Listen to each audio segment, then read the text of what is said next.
Imagine deploying the most terrifying naval armada in human history to secure a single stretch of water. We are talking about two entire carrier strike groups, 8 incredibly advanced Aegis destroyers, and $40 billion of raw, concentrated naval firepower deployed across 2 oceans. Since February 28th, this massive American fleet has absolutely devastated the enemy, destroying or disabling 120 Iranian vessels. They wiped out the entire Iranian submarine fleet, sank every single Soleimani-class corvette, destroyed the enemy drone carriers, and eliminated every major surface combatant Iran ever put into the water. By all traditional military metrics, the United States Navy achieved total, flawless victory. They did not lose a single ship, and they did not lose a single combat engagement. Yet despite this overwhelming display of force, the Strait of Hormuz remains completely closed. 95% of commercial shipping has completely vanished from the corridor. Right now, 3,200 vessels, including 250 massive oil tankers, are sitting anchored in the Gulf, going absolutely nowhere. The global economy is bleeding $40 billion every single week because the shipping lane is shut and the oil is stuck. So how does the most powerful navy in human history win every single battle but still lose control of the strait? The answer is shocking. To solve a naval crisis they could not fix themselves, the United States Navy had to pick up the phone and call the Air Force. Specifically, they had to ask for a 50-year-old airplane designed in the 1970s to destroy Soviet tanks. They needed a Cold War relic that top Pentagon officials called obsolete, redundant, and unfit for modern warfare, right up until the moment they needed it more than anything else. To understand why a massive carrier strike group cannot solve a problem that an aging Cold War aircraft solves on its very first mission, we first have to understand the geography of the battlefield. The Strait of Hormuz is famously known as a narrow geographic choke point, measuring just 21 nautical miles wide at its absolute narrowest point. But even that small number is highly misleading. The actual shipping lane, the safe, navigable corridor where massive oil tankers must pass, is only 6 nautical miles wide. This tiny space is divided into a 2-mile inbound lane, a 2-mile outbound lane, and a 2-mile buffer zone right down the middle. That incredibly tight 6-mile corridor is the entire playable space for global trade. Everything else outside of that specific lane is Iranian territorial water. This brings us to a fundamental concept in military strategy: the difference between a blue water navy and a brown water navy. The United States Navy is the ultimate blue water force. Every weapon in the carrier strike group's arsenal is meticulously engineered for the deep open ocean. They are designed to hunt high-value capital ships using precision weapons measured in hundreds of nautical miles. They operate over vast distances where they have plenty of time to track, identify, and destroy massive targets. But the Strait of Hormuz is not the open ocean. It is brown water. It is a tight, congested 6-mile corridor filled with thousands of civilian ships. The Navy brought a surgical laser to a knife fight, but the environment fundamentally changed the rules of the game. In the deep ocean, the Navy is untouchable. But when you force $40 billion of advanced naval firepower into a narrow, crowded geographical bottleneck, all of those incredibly expensive long-range advantages instantly disappear. The United States Navy found itself operating in an environment it was never truly designed to fight in, facing an enemy that understood perfectly how to exploit that exact weakness. The United States Navy did not face massive battleships or high-tech destroyers in the Strait of Hormuz. Instead, they faced a terrifying doctrine of asymmetric warfare.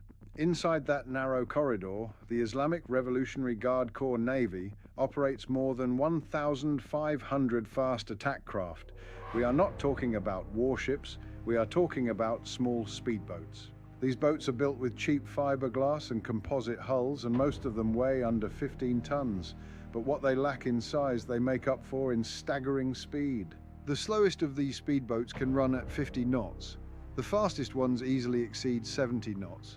And Iran even claims some of its newest designs can break 100 knots. These small, cheap vessels move faster than most pleasure boats in Miami, and they sit incredibly low to the water. To make matters worse, radars were simply never designed to track targets like this. Each of these boats costs somewhere between $50,000 and $500,000 to build. Yet each one carries a NASA-1 anti-ship missile. This missile has a terminal speed of Mach 0.9. Iran's strategic doctrine for using these boats is beautifully simple and incredibly deadly. They use swarm tactics. They launch 30 to 50 speedboats at the exact same time, attacking from every possible direction. Their goal is to overwhelm the high-tech sensors, saturate the ship's defenses, and force the American destroyer to make impossible choices. This strategy forces a terrifying mathematical trap upon the United States Navy. The commanders on those ships know that every single defensive missile they fire costs infinitely more than the cheap boat they are aiming at. Let us look at the raw math of this problem. A standard American SM-6 interceptor missile costs $5.3 million. Firing that weapon at a $50,000 boat creates a 100-to-1 cost ratio. Iran's strategic miscalculation was that they built this entire naval doctrine around a famous simulation from 2002. In the Millennium Challenge war game, a retired general used cheap swarm boats to symbolically sink 16 American warships. Iran studied this result closely. They knew an American destroyer only has roughly 96 vertical launch cells. Their swarm doctrine was explicitly designed to drain those missile tubes. You just have to bankrupt its ammunition supply. Now, you might be asking yourself, if the Navy has a massive aircraft carrier sitting right there, why can't they just use their advanced weapons and aircraft to destroy the speedboats? First, look at the ship's traditional guns. A modern naval destroyer has a Mark 45 5-inch gun on its deck. It can fire 16 to 20 rounds per minute. Against 50 speedboats at 70 knots, it is completely hopeless. The ship also has a phalanx close-in weapon system, a rapid-fire defensive gun, but that system empties its entire magazine in just 20 seconds and then takes 4 agonizing minutes to reload. During those 4 minutes, the ship is completely vulnerable. So, what about the fighter jets? The carrier's primary strike aircraft is the F-18 Super Hornet. It is a magnificent machine, but it costs $30,000 per flight hour to operate. More importantly, it flies entirely too fast for this kind of mission. When an F-18 crosses that narrow shipping lane at over 500 knots, every target on the surface stays in the pilot's field of view for less than 2 seconds. At that speed, it is essentially impossible to visually distinguish an armed speedboat from an innocent fishing trawler. Finally, the Navy does have one tool designed for close-in fights, the MH-60R Seahawk helicopter. It carries Hellfire missiles and a cabin-mounted machine gun. It can patrol the area, identify targets, and engage. However, the Seahawk is primarily a sub-hunting helicopter. It only carries between 4 and 8 missiles. Even worse, it is completely unarmored. The Strait of Hormuz is absolutely saturated with coastal heavy machine guns. Without armor, the Seahawk is incredibly vulnerable. To summarize the Navy's problem, the missiles are far too expensive, the deck guns are far too slow, the fighter jets are flying far too fast, and the helicopters are too small and fragile. The Navy desperately needed a completely different type of weapon. They needed a massive shotgun. This is the exact moment the United States Navy had to pick up the phone.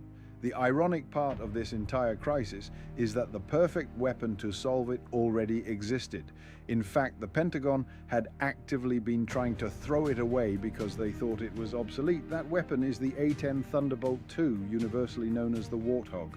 The A-10 is not a normal airplane, it is an aircraft physically built around a gun. The GAU-8 Avenger Gatling cannon was actually designed first, and then the engineers literally designed the airplane around it. This massive 7-barrel weapon fires 30mm rounds at an astonishing rate of 3,900 rounds per minute. Let us pause and look at the math that completely changes the war. In a standard 2-second burst, the A-10 pilot puts roughly 130 rounds downrange. Putting 70 rounds into a fiberglass speedboat costs less than $10,000. The exact same kill using a Navy SM-6 missile costs $5.3 million. This is a categorical, paradigm-shifting change in the economics of warfare. But the gun is just one piece of the puzzle. The physics of the A-10 make it the ultimate brown water hunter. While stealth jets use swept wings to fly fast, the A-10 uses outdated straight wings. These wings generate lift incredibly efficiently at low speeds, allowing the A-10 to fly at a crawling pace of just 300 knots. This slow speed gives the pilot longer to visually identify the target and pull the trigger without hitting civilian ships. Because of those straight wings, the aircraft can turn incredibly tightly, allowing it to bank and reverse without ever leaving that narrow 6-mile corridor. It can loiter over the battlefield for 2.5 hours, persistently hunting the swarm. When the pilot finally fires, the recoil of the gun produces 10,000 pounds of backward force. That is nearly as much backward force as one of its engines generates forward thrust. The airplane literally decelerates in mid-air just from the sheer kinetic energy of firing its weapon. And if the enemy shoots back with their coastal machine guns, the A-10 pilot is completely safe. The pilot sits inside a 1,200-pound solid titanium bathtub, capable of absorbing heavy anti-aircraft fire. The A-10 simply flies low, takes the hits that would destroy a helicopter, and keeps shooting. But the A-10 Warthog did not just fly in and solve the problem completely on its own. What happened next in the skies over the Strait of Hormuz is something the American military has never actually done before in combat.